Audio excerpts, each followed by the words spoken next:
2007년도에는 지번 대신에 도로명 중심의 주소 체계 개편이 시작되었습니다. 그 당시에는 경제 발전, 인구 급증, 산업화, 도시화 등으로 인해서 지번이 수차례 분할되고 병합되어서 배열이 불규칙했었습니다.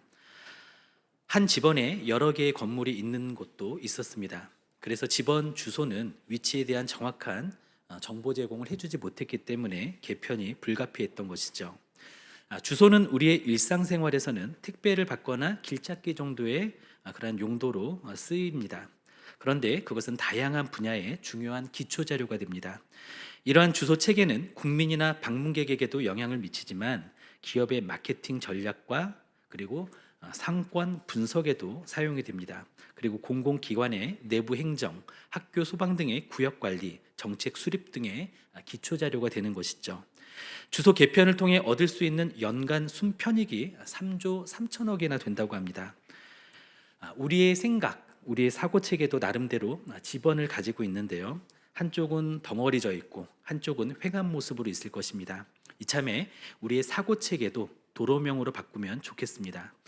이런 네이밍과 개편은 어떨까요? 내 집구 남한동을 우리로 너에게 가는 길로, 밥버리고 살동말동을 행복로 나들이길로, 경쟁구 치고받고 동을 사명로 영광의 길로, 이렇게 주소명을 바꿔보면 어떨까요?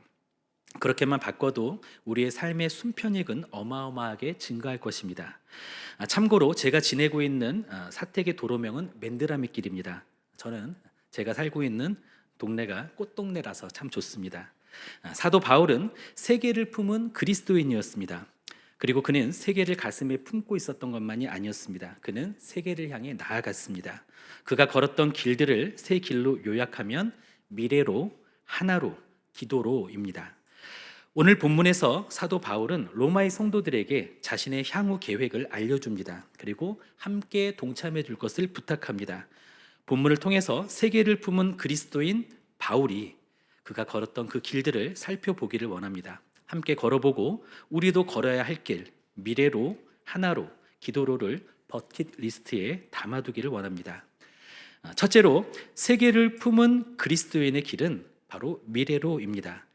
찰스 스윈돌 목사님은 바울에 대해서 멋있는 묘사를 하셨습니다. 그의 꿈은 언제나 그의 기억보다 컸다. 기억은 사람을 과거에 묶어둘 수 있죠. 그러나 새로운 도전으로 떠밀 수도 있습니다. 바울의 경우는 어떠했습니까? 과거의 성공에 대한 그의 기억은 그를 태만하게 만들지 않았습니다.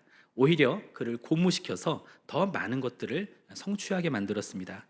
그가 선교를 위해 평생 다녔던 거리를 추산하면 2만 킬로미터나 됩니다. 지구 반바퀴죠. 게다가 그는 그 먼 거리를 대부분 걸어서 이동을 했습니다. 바울이 로마서를 기록할 당시까지만 해도 바울은 예루살렘에서 일루리곤까지 복음을 편만하게 전했었습니다. 그는 그의 세대에 어느 누구보다도 많은 거리를 이동했습니다. 그리고 많은 교회를 개척했고 많은 지도자들을 훈련시켰습니다. 오늘 읽고 있는 로마서를 포함해서 서신서의 절반 가량을 사도 바울은 기록했죠. 그러면서 또 신뢰할 만한 동료를 찾으면 그들을 요소에 배치했습니다. 예를 들면 루스드라에서 동역자로 삼았던 디모데를 그가 혼신의 힘으로 개척하고 제자 훈련을 시켰던 에베소 교회의 담임 목회자로 세웁니다. 그리고 그는 또다시 개척의 길에 나섭니다. 자전거를 타시는 분들의 표현을 빌리자면 바울은 심장을 엔진 삼고 땀을 연료 삼아서 선교사의 삶을 살았던 것입니다. 바울은 엄청난 사역을 했음에도 불구하고 그의 꿈은 과거에 묶여있지 않았습니다. 지금까지 했던 그 사역들보다 더 큰 미래의 길을 걸을 준비를 하고 있었던 것이죠. 우리 로마서 15장 22절 23절 말씀을 함께 읽겠습니다. 그러므로 또한 내가 너희에게 가려 하던 것이 여러 번 막혔더니 이제는 이 지방에 일할 곳이 없고 또 여러 해 전부터 언제든지 서바나로 갈 때에 너희에게 가기를 바라고 있었으니. 아멘. 여기서 좀 서바나라는 지명이 나오죠. 서바나는 스페인입니다. 한자 표기 국가명을 조금 소개하면 인니는 인도네시아입니다. 그리고 화란 말고요. 파란은 폴란드입니다. 그리고 묵서가는 멕시코, 면전은 미얀마, 노서안은 러시아입니다. 성경에 나오는 지명도 있죠. 애굽은 이집트이고 바산은 페르시아입니다. 우리가 쓰고 있는 기독교라는 표현은 그리스도교를 한자로 표시해서 기독 이렇게 표시를 한 것입니다. 서바나는 어디라고요? 바로 스페인입니다. 스페인은 어디에 있을까요? 지중해의 땅 끝에 있습니다. 사도 바울은 예루살렘에서 일루리곤까지 복음을 편만하게 전했습니다. 그는 지중해의 동쪽 사역을 완수했습니다. 바울은 그것을 어떻게 표현했습니까? 23절에 보니까 이제는 이 지방에 일할 곳이 없다라고 표현을 했습니다. 그 주변에는 개척자적인 교회 설립 사역을 할 만한 그런 여지가 더 이상 남아있지 않았다라는 거죠. 그가 할 바를 다 했습니다. 그래서 바울은 로마에 갔다가 로마의 성도들의 도움을 받아서 스페인까지 가서 복음을 전하겠다 이렇게 계획을 밝힙니다. 바울은 그동안 충성의 삶을 살았고 충분히 그의 할 일을 다 했습니다. 그러나 그는 안락은자에 앉아서 황혼을 즐기는 것 같은 그런 그림을 머릿속에 담아두고 있지 않았습니다. 그는 한 지면을 모두 채워서 더 이상 쓸 곳이 없게 되었을 때 바로 그 시점에 바울은 그것을 뒤집어서 이면지에 새로운 충성의 미래를 시작하려고 했습니다. 충성로의 막바지에서 다시 미래로로 진입을 했던 것이죠. 두 번째로 세계를 품은 그리스도인의 길은 하나로입니다. 바울은 로마 교회에 방문하려고 계획하고 있었지만 당장은 예루살렘에 가야 할 입장이었습니다. 그곳에 성도들이 어려운 상황에 처해졌는데요. 그들에게 헌금을 전달해야 했기 때문입니다.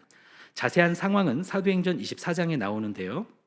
마게도냐와 아가야의 성도들은 예루살렘의 가난한 성도들을 위해서 헌금을 모았습니다. 마게도냐와 아가야는 현재의 그리스입니다. 바울은 그 헌금을 전달할 책임을 지고 있었습니다. 예루살렘에 가져가게 될 그 헌금은 순수한 마음에서 모아진 것이지만 한편으로 이방인들은 예루살렘의 유대인들에게 영적인 빚을 지고 있었습니다. 은혜의 복음이 구약 성경과 유대인들을 통해서 이방인들에게 전달되었기 때문입니다. 그래서 바울은 이방 세계의 그리스도인들이 그 재물을 나누는 것이 복음을 선물해 준 예루살렘 사람들에게 해야 할 마땅한 감사라고 가르칩니다. 우리 로마서 15장 26절에서 28절까지 같이 읽겠습니다.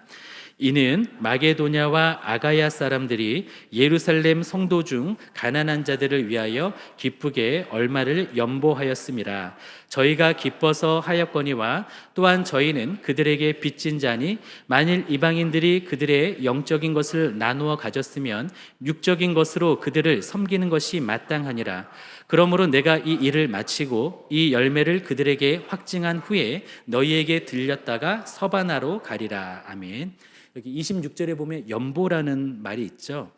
이것은 코이노니아를 번역한 말입니다. 헌금으로 이해하시면 됩니다. 코이노니아는 어떤 것의 공동의 몫이라는 뜻을 가지고 있습니다. 이것은 같은 성도로서 정을 나누는 행위를 의미합니다. 마음과 물질을 모두 나누어 사귀는 것을 뜻합니다. 다시 말해 연보는 내가 어떤 사람에게 따뜻한 마음을 가지고 도우려고 하는 그 의지와 마음을 가지고 물질을 나눈 것, 이것이 바로 연보입니다. 그리고 바울은 그가 현재 맡고 있는 헌금을 예루살렘에 전달하고 난 후에 스페인으로 갈 계획을 세웁니다. 24절, 25절 같이 읽겠습니다. 24절과 25절입니다.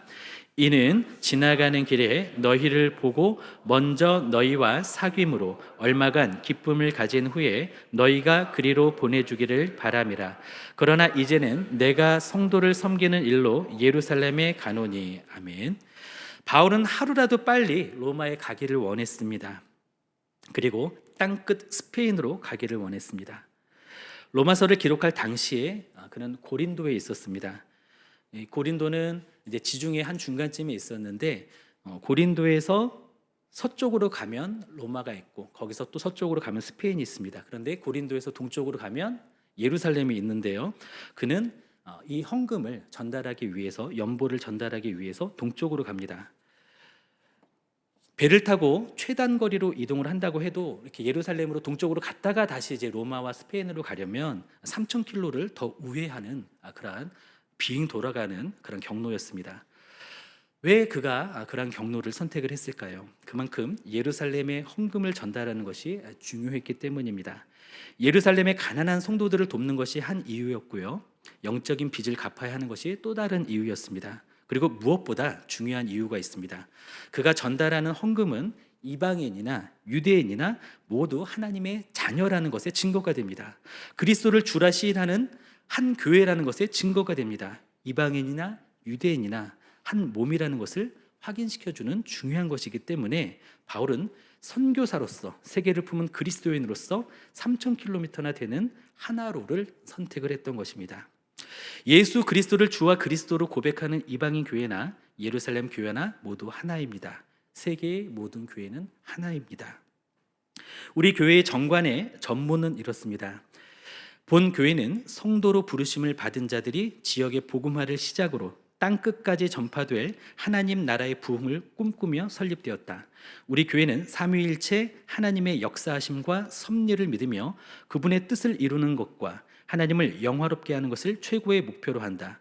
우리 교회의 머리는 주님이시며 모든 주권은 주님으로부터 나옴을 인정한다. 우리는 부르신 곳에서 주님을 닮은 제자가 되며 주님을 닮은 또 다른 제자를 세우는 것을 사명으로 여긴다.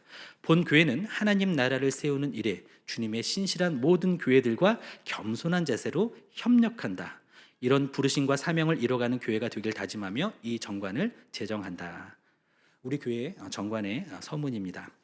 3월 마지막 주일은요, 또 부활주일인데요. 그날에는 우리 인도네시아 성도님들로 구성된 수원 안디옥 교회와 함께 이곳에서 연합 예배를 드릴 것입니다. 얼굴도 피부도 언어도 문화도 다 다르지만 우리는 예수님을 주님이라고 함께 고백하면서 성령으로 하나 되어서 한 아버지 하나님께 영광을 돌리는 예배를 할 것입니다. 우리도 하나로를 걸을 것입니다. 세 번째로, 세계를 품은 그리스도인의 길은 기도로입니다. 바울은 로마의 그리스도인들에게 자신을 위해 기도해 주기를 부탁을 합니다. 우리 로마서를 한번 찾아보겠습니다. 15장 30절에서 32절까지입니다. 30절부터 읽겠습니다. 형제들아, 내가 우리 주 예수 그리스도의 성령의 사랑으로 말미암아 너희를 권하노니 너희 기도에 나와 힘을 같이하여 나를 위하여 하나님께 빌어 나로 유대에서 순종하지 아니하는 자들로부터 건짐을 받게 하고 또 예루살렘에 대하여 내가 섬기는 일을 성도들이 받을 만하게 하고 나로 하나님의 뜻을 따라 기쁨으로 너희에게 나아가 너희와 함께 편히 쉬게 하라. 아멘. 바울은 자신이 얼굴도 보지 못한 로마의 그리스도인들에게 지금 중보기도를 부탁을 합니다. 먼저 유대 지역에서 불신자들로부터 안전할 수 있도록 중보 기도를 부탁합니다. 하나님께서는 바울에게 그가 시련을 당할 것이라는 예고를 이미 해주셨습니다. 사도행전 21장 13절에 보면 바울이 예루살렘 행으로 가는 것에 대해서 만류하는 성도들이 있습니다. 그때 바울은 이렇게 이야기합니다. 여러분이 어찌하여 울어 내 마음을 상하게 하느냐. 나는 주 예수의 이름을 위하여 결박당할 뿐 아니라 예루살렘에서 죽을 것도 각오하였노라. 사도 바울은 환난을 당하는 것, 심지어 목숨을 잃을 각오를 하고 예루살렘으로 향했던 것입니다. 그래서 중보기도를 부탁합니다. 그리고 중보기도의 두 번째 제목은 유대 그리스도인들을 위해서 부탁을 합니다. 유대 그리스도인들이 헌금을 받는 것을 어려워할 수도 있었기 때문입니다. 예루살렘의 많은 유대 그리스도인들은 이방인의 사도 바울에 대해서 많은 오해를 하고 있었습니다. 그들은 바울이 유대 율법과 전통을 무시한다라고 생각을 했습니다. 만일 유대 그리스도인 지도자들이 바울이 가져온 헌금을 받게 되면 바울의 그러한 처신을 찬성하는 것으로 보일 수가 있습니다. 그러면 예루살렘 교회 성도들이 반발을 할 수 있는 그런 상황이었습니다. 반대로 바울이 가져온 헌금을 거부하면 유대 그리스도인들과 이방인 그리스도인들 간에 메울 수 없는 깊은 골이 생기는 것이죠. 바울은 예루살렘 교회의 유대인 그리스도인들이 반발 없이 헌금을 받아주기를 원했습니다. 헌금을 받아들인다라는 것은 유대인 그리스도인들과 이방인 그리스도인들 사이에 서로 깊이 받아들이고 결속이 강화된다라는 것을 의미했습니다. 그래서 바울은 이것을 위해서 기도를 부탁했습니다. 이처럼 바울은 사역하는 동안 다른 그리스도인들의 중보 기도를 필요로 했습니다. 바울은 자신의 경험이나 재능에 기대지 않았고 기도의 후원자들과 항상 기도 제목을 나눴습니다. 바울의 사역이 성공적일 수 있었던 건 그의 경험 때문이 아니라 중보기도가 밑바탕 되었기 때문입니다. 바울이 예루살렘에 갔을 때 그의 예고는 적중했습니다. 많은 사건들이 일어났죠. 우리가 작년 초에 사도행전 21장의 내용을 함께 나눴었는데요. 그때의 기억을 한번 회상해 보겠습니다. 바울이 예루살렘에 도착했을 때 성도들은 바울을 기쁘게 맞이해 주었습니다. 헌금도 잘 수용해 주었습니다. 두 번째 기도 제목이 먼저 이루어졌죠. 그런데 예루살렘에는 바울에 대한 흉흉한 소문과 악평이 가득했었습니다. 그 소문의 골자는 바울이 모세를 배반하고 할례와 유대인의 관습을 금했다라는 것입니다.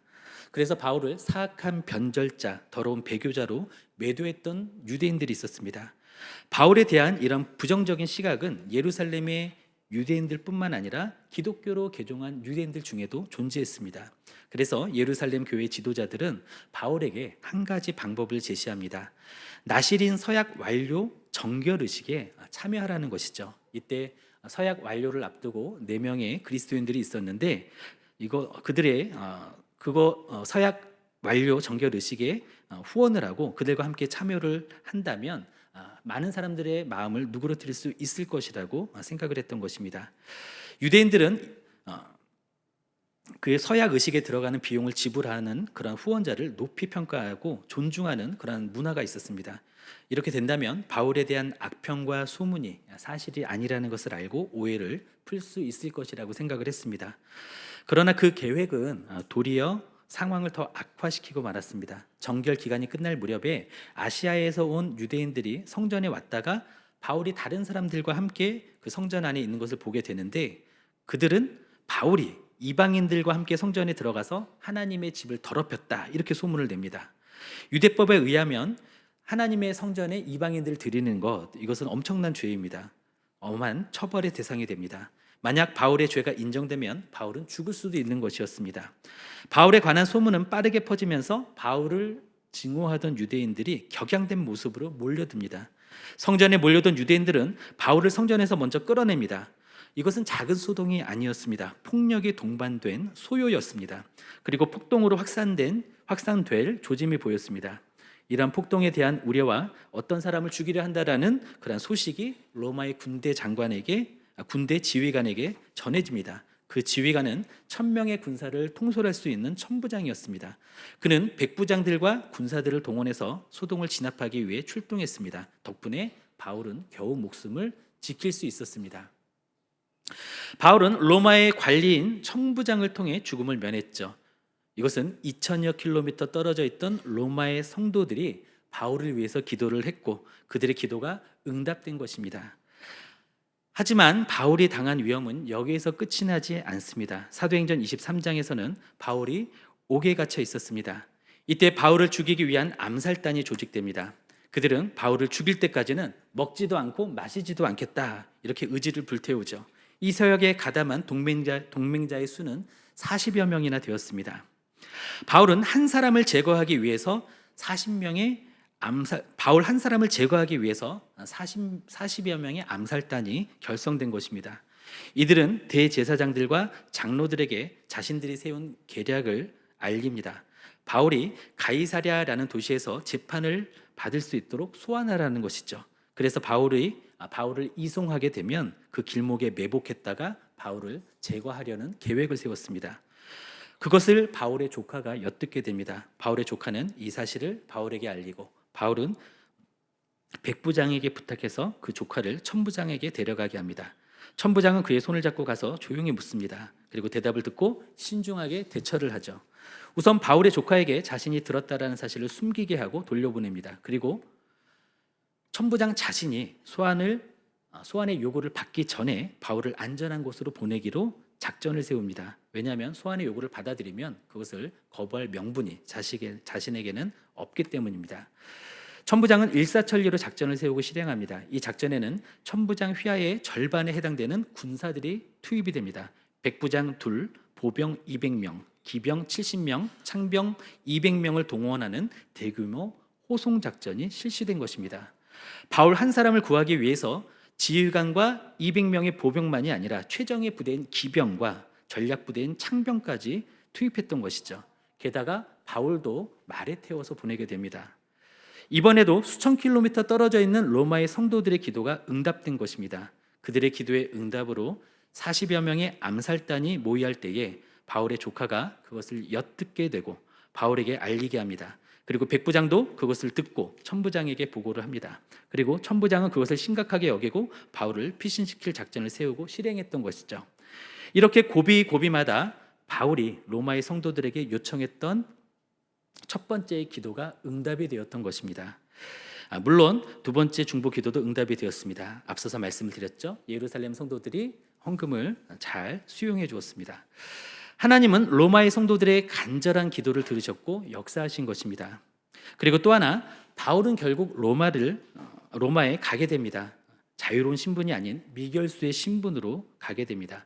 이것 또한 하나님의 지혜였습니다. 바울은 로마 군인들의 호송을 받아서 상선을 타고 그것도 국비로 로마로 가게 됩니다. 바울은 결국 로마에 도착하여 2년여 동안 재판을 기다리면서 가택 연금 상태에 있게 되는데, 그 기간 동안 로마의 군인들과 자신을 찾아온 성도들에게, 모든 사람들에게 복음을 전하고 말씀을 가르치게 됩니다. 그가 바랬던 대로 다 이루어졌던 것이죠. 사도행전은 그리고 열린 결말로 끝을 맺고 있습니다. 하나님의 나라를 전파하며 주 예수 그리스도에 관한 모든 것을 가르치더라. 담대하게 거침없이. 이렇게 열린 결말로 사도행전은 마무리가 됩니다. 바울은 결국 그의 소원대로 세계를 통치하던 제국의 수도에서, 거기에 자리한 셋집에서 거침없이 복음을 전했던 것입니다. 무엇이 이것을 가능하게 했었을까요? 바로 중보기도입니다. 바울은 초대교회에서 매우 중요한 인물이었지만 오히려 다른 사람들이 자신에게 얼마나 중요한 것인지, 얼마나 소중한 존재인지 잊은 적이 없었습니다. 그리고 그들의 기도를 절실히 필요로 했습니다. 세계를 품은 바울이 걸었던 중요한 길, 세 번째는 바로 기도로였습니다. 우리도 사역하는 동안 다른 분들의 도움이 필요하다라는 것을 깨닫기를 원합니다. 다른 분들의 기도가 절실하다라는 것을 깨닫기를 원합니다. 우리도 열심히 기도하고 열심히 중보 기도를 요청하시기를 바랍니다. 여러분들에게 그 목장 안에서 기도 제목을 나누죠. 그리고 목자분들이, 또 목원분들이 서로를 위해서 중보 기도를 해줍니다. 또 긴급한 기도가 있으면 우리 교회 중보 기도부가 있죠. 중보 기도부를 통해서 또 우리가 합심해서 기도를 합니다. 그리고 저도 기도 제목을 받는 대로 여러분들을 위해서 기도를 하고 있습니다. 여러분들도 저를 위해서 기도해 주시면 좋겠습니다. 그리고 서로를 위해서 기도하면 좋겠습니다. 말씀을 맺겠습니다. 선교사 바울뿐만 아니라 우리가 반드시 걸어야 할 길이 있습니다. 그 길은 뒤의 것은 버리고 뒤의 것은 잊고 부르심의 상을 위하여 표대를 향해 나아가는 미래로입니다. 그 길은 나 홀로가 아니라 함께 연합하는 하나로입니다. 그 길은 내 힘과 능력이 아닌 하나님의 전능, 성령의 권능이 지상의 역사를 움직이게 하는 기도로입니다. 바라기에 우리 모두는 바울과 같이 선교의 새 길을 완주하는 교회요 성도님들이 되시기를 예수님의 이름으로 축원드립니다.